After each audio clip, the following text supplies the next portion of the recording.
Pagi Anda semuanya. Bagaimana kabar Anda pada pagi hari ini? Saya doakan semoga Anda semua dalam keadaan sehat dan walafiat ya. Amin. Nah, mungkin kesempatan belajar kita kali ini agak sedikit berbeda ya. Kemarin kita udah belajar di sekolah, diizinkan oleh pihak kementerian. Namun karena status COVID yang semakin melonjak, ya jadi kita terpaksa harus belajar di rumah. Tapi nggak apa-apa lah. Demi kesehatan kita semuanya, yang penting Anda semuanya harus tetap semangat dalam belajar. Oke? Nah, sebelum itu, saya akan terus mengingatkan Anda untuk mengikuti protokol kesehatan. Yang pertama, tetap pakai masker. Yang kedua, sering cuci tangan pakai sabun. Yang ketiga, jaga jarak dalam berbicara dengan orang lain. Minimal 1 meter dan harus pakai masker ya. Lalu yang keempat, jangan keluar rumah dulu kalau tidak penting. Oke? Nah, Oh, bagusnya saya buka masker lah ya, agar terdengar suara saya. Nah, bagus buka masker saya atau tutup pakai masker aja? Mana yang lebih ganteng? Ya, komen aja lah di bawah ini ya. Sekarang kita akan belajar mengenai logaritma. Mungkin bagi sebagian Anda, logaritma itu bahasanya agak sedikit aneh atau baku-baku gitu atau sains gitu ya. Ya, benar sekali. Sebenarnya, logaritma itu diperkenalkan oleh seorang matematika cendekiawan yang berasal dari Skotlandia. Siapakah dia? Ya, namanya sedikit sama dengan nama saya. Dia John Napier, nama depannya aja. Ya, fotonya seperti ini. Oke? Nah, ini dia. Ya, jelas? Ya, dia berasal dari Skotlandia, diperkenalkannya pada tahun 1614. Wow, lama juga ya. Bukan baru diperkenalkan sih, udah lama. Tapi dalam matematika itu cukup baru. Logaritma itu apakah ada manfaatnya dalam kehidupan sehari? Ya jelas, tentu ada. Namun kalau Anda belanja ke pasar atau ke mall itu tidak ada gunanya Anda belajar logaritma. Lalu kapan digunakan logaritma? Ya, ada waktu tertentunya. Misalnya, itunya sewaktu mengukur kekuatan gempa bumi. Itu kita mengetahui skala Richter. Untuk menghitung skala Richter tersebut menggunakan logaritma, perhitungan logaritma. Nah, itu yang pertama. Lalu yang kedua, apalagi gunanya, manfaatnya dalam kehidupan sehari-hari kita? Itunya kalau kita kerja di bank, menghitung bunga. Ya, mungkin bunga yang menurut Anda yang Anda kenal itu bunga di pot ya. Tapi bunga bukan bunga di pot sih. Bunga di bank. Ya, bunga banjemuk yang uangnya banyak gitu loh. Nah, itu perhitungannya dengan logaritma. Nah, sekarang kita akan masuk ke topik pembahasan kita yaitu mengenai logaritma. Namun sebelum itu, saya akan mereview kembali pembelajaran mengenai bilangan berpangkat dan operasi akar. Nah, coba Anda jawab. Kalau 2 pangkat 3 itu sama dengan berapa? Ayo. Ya, benar sekali. 2 pangkat 3 itu sama dengan 8. Kenapa? Karena 2 dikali 2 kali 2 sama dengan 8. 2-nya ada sebanyak 3 kali. Lalu, kalau bilangan berakar, operasi akar, akar 8 pangkat 3 sama dengan berapa? Ya, benar sekali. 2. Kebalikan dari 2 pangkat 3 itu sama dengan 8. Nah, sekarang kalau saya tuju ke logaritma tersebut, 2 log 8 itu sama dengan berapa? Ya, coba tebak. Iya, benar sekali. 3. Jadi apa hubungannya dengan logaritma? Bilang berpangkat dengan logaritma tersebut. Hubungannya itu adalah logaritma itu mencari pangkatnya. Nah, jadi misalnya 2 log 8 itu sama dengan titik-titik. Jadi 2 pangkat berapa yang hasilnya ada 8. Jadi 2 pangkat berapa yang hasilnya 8? Yaitunya 3. Nah, udah mulai paham Anda semuanya kan? Nah, kalau dalam logaritma, itu nanti akan dikenalkan dengan yang namanya basis ya dan numerus. Nah, yang basis itu yang mana? Yang basis ini, yang ini ya. Bukan basis yang di grup band itu ya. Lalu kalau yang numerus yang mana? Yang ini. Oke. Nah, kalau saya kasih contoh lagi, misalnya 3 log 9 itu sama dengan berapa? Ayo, coba komen di bawah ini. Nah, ayo, berapa? Ah, Nah, sekarang udah mulai agak sedikit paham Anda kan? Ya, oke, saya akan masuk ke mengenai syarat-syarat dari basis tersebut dan numeris itu sebelum kita menjauh lebih jauh mengenal logaritma. Nah, basis itu syaratnya yang pertama A itu harus lebih besar dari 0 atau bisa dibilang harus bernilai positif. Ya. Lalu apa lagi syaratnya yang kedua? A itu tidak boleh sama dengan 1. Nah, jadi kalau tidak boleh sama dengan 1, berapa angkanya setelah itu? Ya, benar sekali. 2, 3, 4, sampai seterusnya. Kalau numerus? Kalau numerus, apa syaratnya sih? Syaratnya cuma 1. Ya, benar sekali. Numeris itu yang harus lebih besar dari 0 dan bernilai positif. Ya, oke, udah paham dengan syaratnya? Nah, sekarang kita akan mengenal lebih dalam logaritma. Dalam logaritma ini akan saya ajarkan mengenai sifatnya, lalu bagaimana cara penyelesaiannya. Oke, ada beberapa sifat dalam logaritma. Sebelum itu, saya akan perkenalkan sifat dasar dari logaritma dan ada sifat operasional. Kalau sifat dasarnya mungkin Anda udah paham juga. Kalau saya misalkan 3 log 3 sama dengan berapa? 3 pangkat berapa ya? Yang hasilnya 3? Ya, benar sekali. Nilainya 1. Makanya sifatnya jadinya apa? A log A sama dengan nilainya? Ya, benar sekali. 1. Karena nilainya dibagi dengan hasilnya sendiri. Lalu, yang kedua, sifat dasar yang kedua apa? A log 1 sama dengan berapa? Nah, misalnya saya contohkan. 3 log 1 sama dengan berapa? Hasilnya berapa? 0. Iya, benar sekali.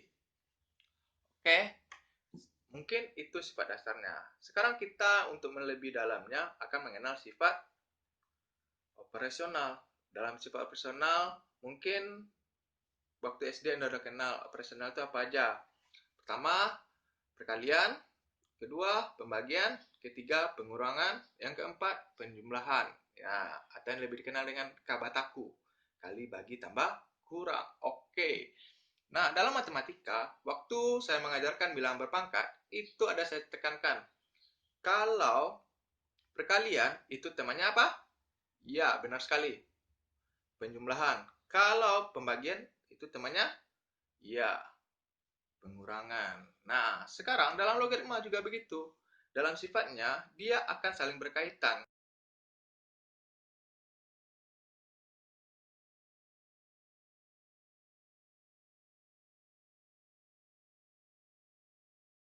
Oke, sekarang kita akan masuk ke sifat operasional pada logaritma. Yang pertama, yang mana itunya A log B ditambah A log C sama dengan itunya A log B dikali C. Oke, maaf ya, sedikit goyang. Ya, apalah. Nah, jadi ini kembali lagi kita kepada bilangan berpangkat yang lalu. Kalau bilangan berpangkat lalu, saya tekankan kalau perkalian itu temannya itu penjumlahan.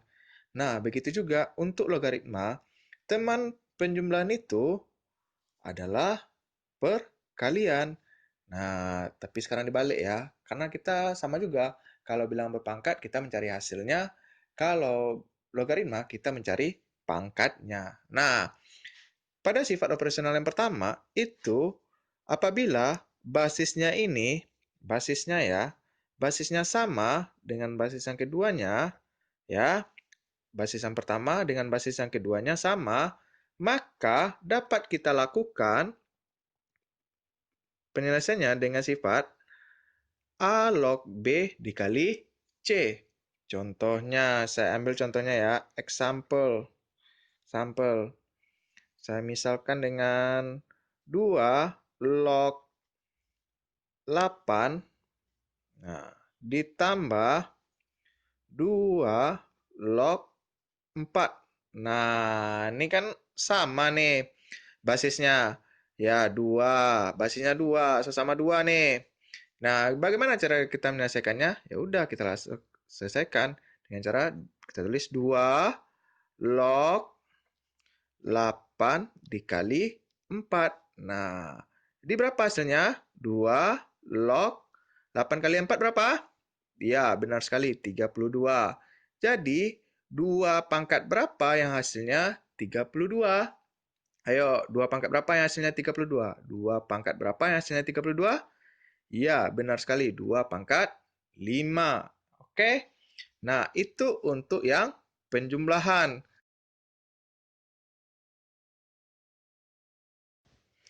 Nah, sekarang kita masuk ke sifat keduanya, yang mengenai pengurangan. Nah, kalau pengurangan itu udah pasti Anda tahu semuanya kan? Ya, saya jelaskan juga lah.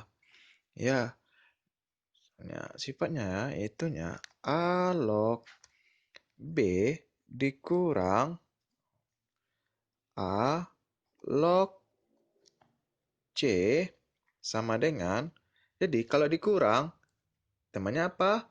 Ya, benar sekali, bagi. Jadi, A log B dibagi C. Nah, sekarang udah paham Anda kan? Ya, kita ambil contohnya, example. Misalnya kita ambil angka tadi, 2 log 8 dikurang 2 log 4. Nah, bagaimana cara penyelesaiannya? Ya, kita gunakan sesuai dengan sifat yang di atas. Yaitunya 2 log 8 dibagi 4. Karena pengurangan ini temannya pembagian. Ya, jadi hasilnya berapa? 2 log 8 dibagi 4. Nah, berapa? 8 dibagi 4? Ya, benar sekali, 2. Jadi, 2 pangkat berapa yang hasilnya 2? 2 log 2 jadinya berapa? Nilainya tadi? 1. Oke.